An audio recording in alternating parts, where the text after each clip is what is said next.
It's 2006, and the world feels different through the lens of nostalgia now. I remember that year vividly, particularly a muggy summer evening when we were invited over by our new neighbors for a barbecue. Their house sat right next door, with only a flimsy fence separating our lives. My family, mom, dad, my sister Ellie, and I, made our way to their backyard around 8 p.m., under a sky that struggled to decide between dusk and night. The invitation had come unexpectedly. We'd seen the moving trucks a week earlier, watched anonymously as boxes and pieces of lives were carried inside. But that evening was our first real introduction. Our hosts, the Johnsons, consisted of Mark and Helen and their son, who I later learned was named Alex. Mark, with his warm, booming voice and easy smile, seemed like the soul of hospitality. Helen, on the other hand, carried a reserved air, her smiles fleeting and somewhat strained. Alex was roughly my age, maybe a bit older, with shaggy hair and a gaze that seldom met mine. Throughout the night, he remained silent, his eyes flitting from one corner of the yard to another, carrying an unspoken gloom. The atmosphere was ripe with the smell of grilled burgers and hot dogs, a classic American aroma. As kids, Ellie and I were more interested in the food than in mingling. The adults quickly fell into easy conversation, leaving us to our own devices. I remember trying to strike up a chat with Alex, offering a smile and a nod towards the grill, but he only glanced at me briefly before his attention darted away, settling on something behind me. As the evening crawled on, I caught him staring at me several times. Each time, my discomfort grew, and I found myself trying to position other guests between us. Eventually, the awkwardness for me was too much. I made an excuse of needing something from home and left, my heart beating a little too fast, not entirely from the walk. The safe familiarity of our house was a relief after the strain of trying to appear polite. The next morning, on my walk to school, the incident was still fresh in my mind. Our neighborhood was quiet, the sort where everyone knew everyone, or at least knew of them. I passed by the Johnsons' house with a quickened pace, eager to put distance between myself and the memories of the previous night. Just a few houses down, I sensed movement behind me. Turning, I caught a glimpse of a figure darting behind a tree. My heart skipped. Picking up my pace, I convinced myself it was just my imagination. But as I neared the school, curiosity got the better of me, and I glanced back again. There, not far behind, was the unmistakable figure of Alex, half hidden behind a bush. His eyes were fixed on me, a chilling intensity in his gaze. I turned away, heart racing, and hurried to the safety of the school crowd. That afternoon, I relayed everything to my parents. Their concern was palpable as they crossed over to speak with the Johnsons. When they returned, they relayed that Alex had challenges and was not like other kids. They advised me to simply avoid him, as if that were a sufficient solution to what had happened. I tried to accept this, but unease nestled itself firmly in my stomach. Later, while attempting to focus on my homework outside, the image of Alex's intense gaze haunted me. On impulse, I looked towards his house, up at the window facing our yard. There he was again, watching me. Our eyes met, and he quickly disappeared from view. Shaken, I gathered my books and retreated inside. The sense of safety I felt at home now tainted. Night fell, and with it came a false sense of security. I texted friends, trying to distract myself until sleep urged me to put my phone away. Just as I was drifting off, a sharp click at my window jolted me awake. Frozen, I watched in horror as the window slid open and a figure clambered through. Alex, clutching a large kitchen knife. His eyes wide and unseeing, met mine as I screamed. The chaos that followed was a blur. My parents bursting into the room, the scramble of feet, shouts that filled the air. My dad's grip was tight as he pulled me out of the room, out of harm's way. We rushed over to the Johnsons' house, my father furious, demanding action. The scene was frantic. Mr. Johnson grabbing Alex, disarming him with a practiced urgency that suggested this wasn't a new scenario for him. The police arrived, a restraining order was discussed, and my father made it clear that he expected the Johnsons to move. The next week was a tense vigil, watching, waiting. When finally they did leave, Alex went somewhere. I never found out where. Life returned to a semblance of normalcy after the Johnsons left, but the memory of that night lingered like a shadow. The days rolled on, but the unease settled deep within me, a constant reminder of vulnerability in the place I'd always considered safe. I tried to push the incident to the back of my mind, to lose myself in the routine of school and friends. But every glance over my shoulder, every unexpected noise, sent my heart racing. The sense of being watched never quite left me, a phantom presence that lurked in the corners of my consciousness. Months passed, and with them came a cautious optimism. The neighborhood buzzed with the arrival of spring, the air heavy with the promise of warmer days ahead. But beneath the surface, the memory of that summer evening lingered, a persistent whisper of danger. As the days stretched into weeks, the fear began to ebb, replaced by a wary acceptance of the past. Life moved forward, as it always does, and I found solace in the familiarity of routine. But deep down, a part of me remained on edge, waiting for the other shoe to drop. Then, one day, as unexpectedly as he had entered our lives, Alex vanished. Rumors circulated through the neighborhood, whispers of distant relatives, of institutions and rehabilitation centers, but none could say for certain where he'd gone. And just like that, he became a ghost, a memory fading into the fabric of our collective history. Years passed, and the memory of that fateful night grew fainter with time. The neighborhood changed, new families moved in, and life carried on, as it always does. But the lessons learned, the scars left behind, remained etched in the corners of my mind, a reminder of the fragility of safety, of the thin line that separates us from the darkness that lurks just beyond. Looking back now, it's easy to see that night as a defining moment, a brush with danger that shaped the course of my life in ways I could never have imagined. But in the moment, it was simply a terrifying ordeal, a brush with the unknown that left me shaken and afraid. As I sit here now, years removed from that summer evening, I can't help but wonder what became of Alex, of the family that vanished into the night without a trace. Did they find peace, redemption, or were they swallowed whole by the darkness that once threatened to consume us all? It's a question that will likely remain unanswered, a mystery lost to the passage of time.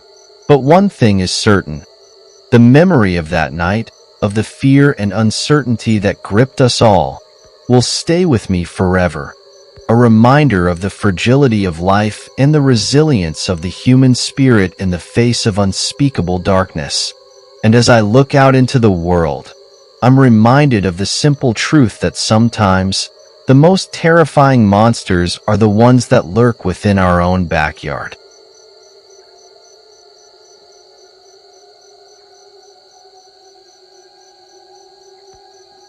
Online dating has always been a mixed bag for me, but my experiences have taught me one thing. Honesty is crucial. That's why I always include a current full-body photo of myself in my profile. I'm a plus-sized woman, and I believe in showing who I am right up front. It saves everyone time and avoids those awkward, disappointing meetups that can happen when expectations don't match reality. I learned the hard way that not everyone shares my appreciation for transparency. It was on OkCupid where I met Kevin. His profile seemed interesting enough. A few headshots, a list of hobbies that overlapped with my own, and an engaging bio. He struck me as a thoughtful person, the kind you can have deep conversations with over coffee, maybe even discover a few shared dreams. We chatted online for a bit, and he seemed genuinely interested. So when he asked to take me out to dinner, I accepted. We agreed to meet at a local cafe before dinner.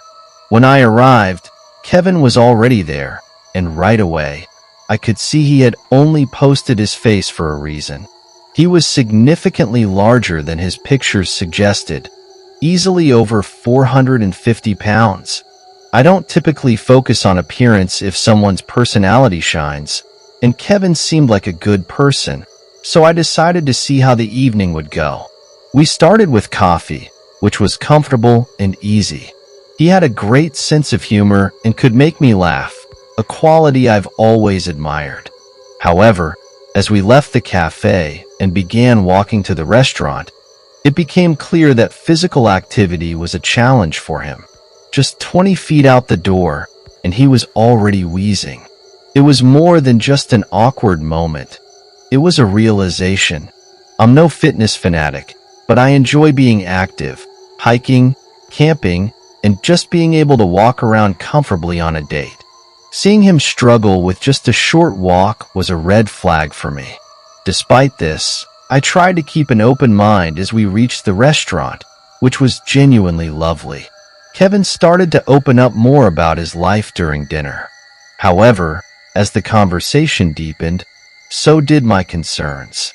He began detailing his lifestyle, which included sporadic employment, a propensity for partying hard, and various other indulgences that seemed chaotic and unstable. And then the conversation took an unexpected turn. He disclosed that he was a dominant in the BDSM community. I'm all for people having their personal preferences, but Kevin didn't stop there. He began making implications about what we could do later that night, and how he would like to top me. At that point, I knew I had to get out of there. I politely excused myself after dinner, insisting I had an early morning ahead and needed to leave. I managed to exit gracefully, but the experience left a sour taste in my mouth, not because of his lifestyle choices, but because of how he presumed to impose them on me without my encouragement. Months passed, and after taking some time to shake off that bizarre date, I decided to give online dating another shot. This time, I connected with a guy named Tom, a photographer with a seemingly laid-back vibe and an easy smile. We met up for coffee, and the conversation flowed smoothly. At one point, we started swapping bad date stories. When I brought up my experience with Kevin, describing his health issues and abrupt advances, Tom's expression changed suddenly. He asked if the guy's name was Kevin. Turns out, I was on a date with Kevin's roommate. That was the last straw for me. After that coincidence, I decided to step back from dating sites altogether. It seemed like the universe was telling me to take a break, maybe find other ways to meet people. The digital world could be too small, too interwoven, and I was looking for fresh starts, not tangled webs. Stepping away from dating apps felt like lifting a weight off my shoulders. The small world encounter with Tom, Kevin's roommate, had rattled me more than I expected. It wasn't just about bumping into someone connected to a bad date. It was the realization of how closely our lives can intertwine without our knowing, especially in the digital age where everyone is just a few clicks away. I decided to take my social life offline for a while. Instead of swiping right or crafting the perfect profile, I joined a few local clubs that aligned with my interests. I've always been passionate about nature, so I got involved with a hiking group and a community garden. It was refreshing. The people I met were there because they shared similar passions, not because an algorithm decided we might match based on superficial criteria. The hiking group was a revelation. Being outdoors, walking through trails, and sharing those experiences with people who had a genuine appreciation for nature brought a new kind of joy to my life. It was on one of these hikes that I met Sarah. She was spirited, with a laugh that echoed off the mountain paths, and a kindness that was palpable. We clicked instantly, not in the romantic sense, but in that deep, platonic way that promised a lasting friendship. Sarah and I started organizing some of the group hikes, and through that, I gradually rebuilt my confidence in making connections. It wasn't about dating. It was about meeting people, sharing moments, and learning from each other. I found a community that supported me and valued me for who I was, not for who they wanted me to be. Months turned into a year, and my life looked completely different. I hadn't given up on love, but I had changed the way I thought about it. Love wasn't something to be hunted down or engineered through careful selection of photos and witty text messages. It was something that would grow organically from shared experiences and mutual respect. And then, quite unexpectedly, I met Alex. He wasn't part of the hiking group or any of my new circles. Instead, Alex worked at the local bookstore I frequented. Our first conversation happened over a shared interest in fantasy novels, and from there, it grew into discussions about life, dreams, and eventually, our personal journeys. He was thoughtful and sincere, with a steadiness that I hadn't realized I was looking for until I found it. Our first official date didn't involve restaurants or calculated outfits. Instead, we went on a hike. It was a simple choice, but it spoke volumes about how I had changed. The date was beautiful, just two people, the wilderness, and conversations that ranged from silly to profound. There was no wheezing from a strenuous walk, no uncomfortable revelations over dinner, just laughter, genuine connection, and the promise of more to come.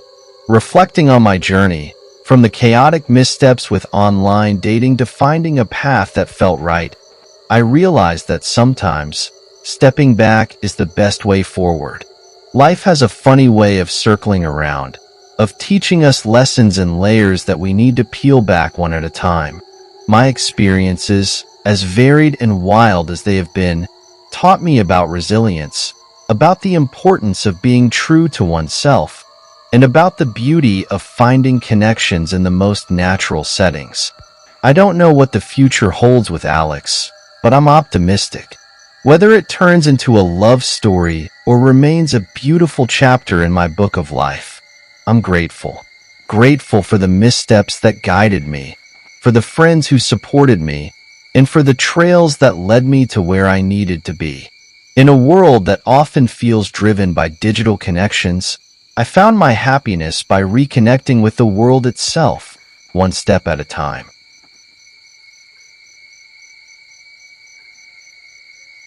Life, as I knew it, was settling into a new normal, or at least trying to. After a 4-year relationship that nearly culminated in engagement and cohabitation, things fell apart spectacularly. I took it hard, retreating into myself and becoming what my friends labeled hermetic. Concerned, they urged me to dip my toes back into the dating pool. Not that I felt ready. I was far from it. But they insisted it was just to get my social skills back on track. So, somewhat reluctantly, I downloaded Tinder. It wasn't long before I matched with Emily, a college student home for the summer.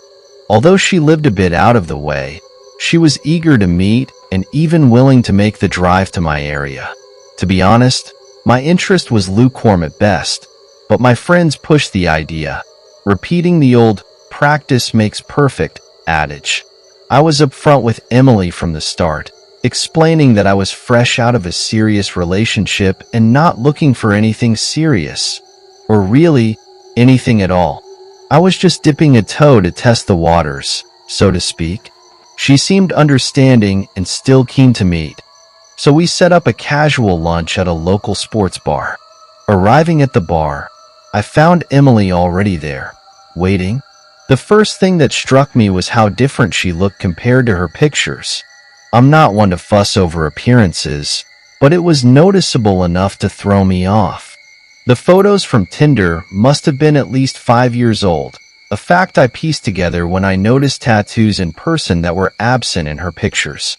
Despite this initial shock, I reminded myself that I was there to gain experience and meet new people, nothing more. Throughout lunch, Emily was incredibly shy and seemed awkward, her hand trembling noticeably when she reached for her glass. It was endearing, in a way, and I found myself wanting to make her feel more comfortable. I steered the conversation to light, easy topics, her hometown, favorite music, the college she attended, trying to draw her out of her shell.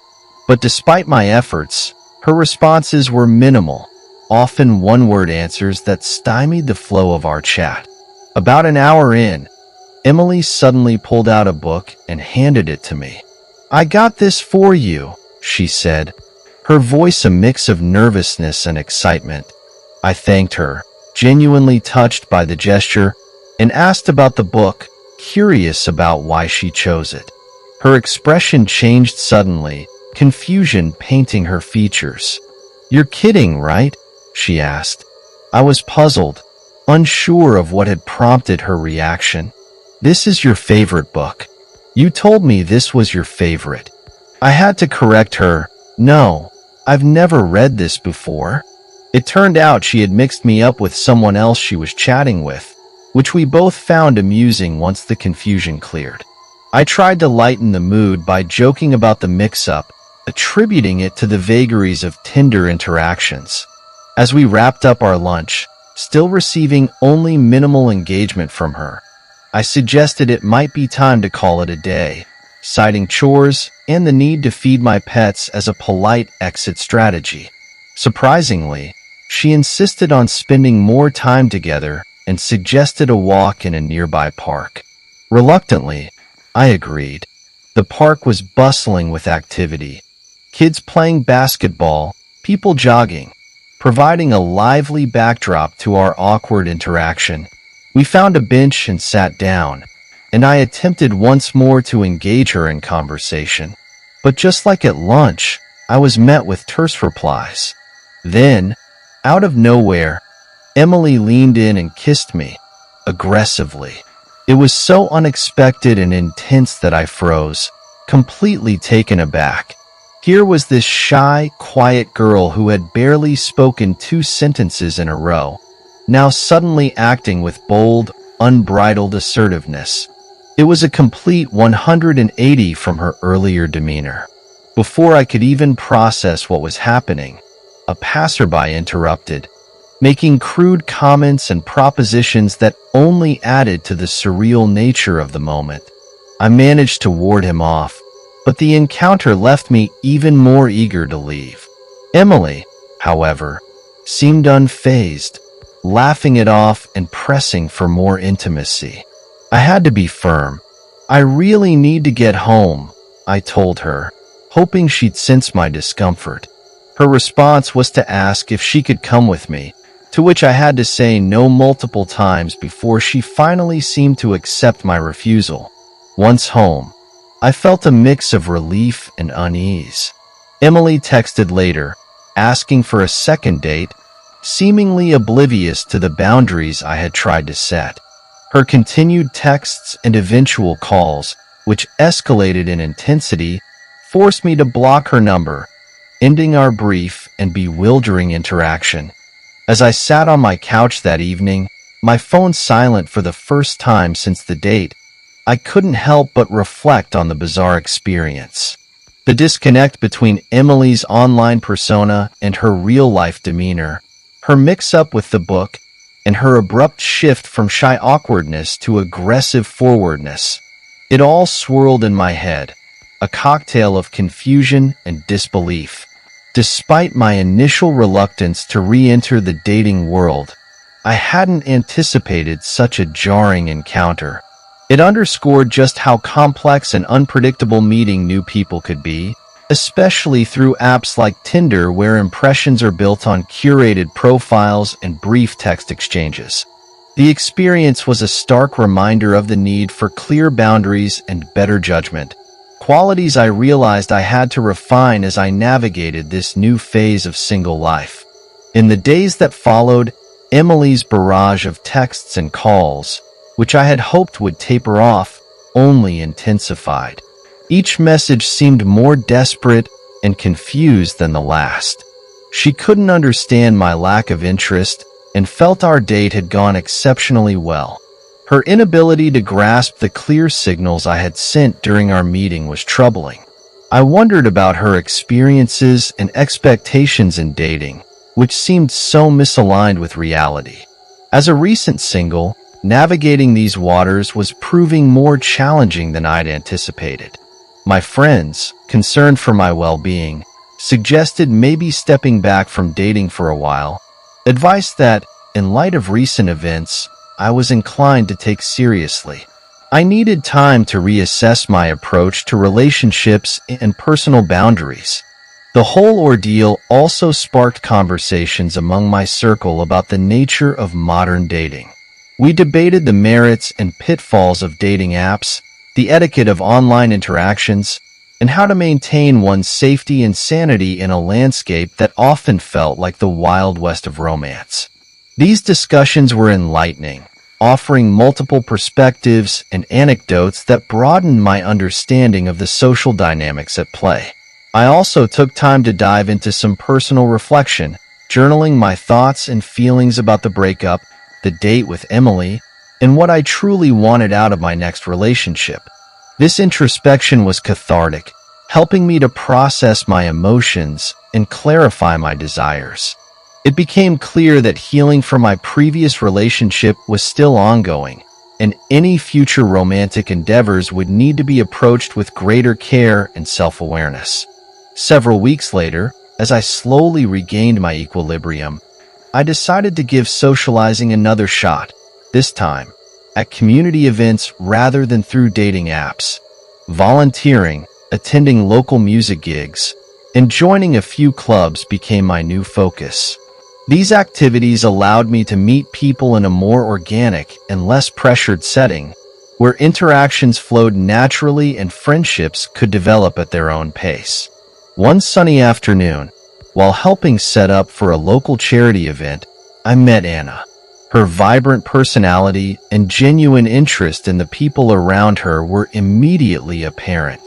We struck up a conversation over our shared love for indie music and classic books.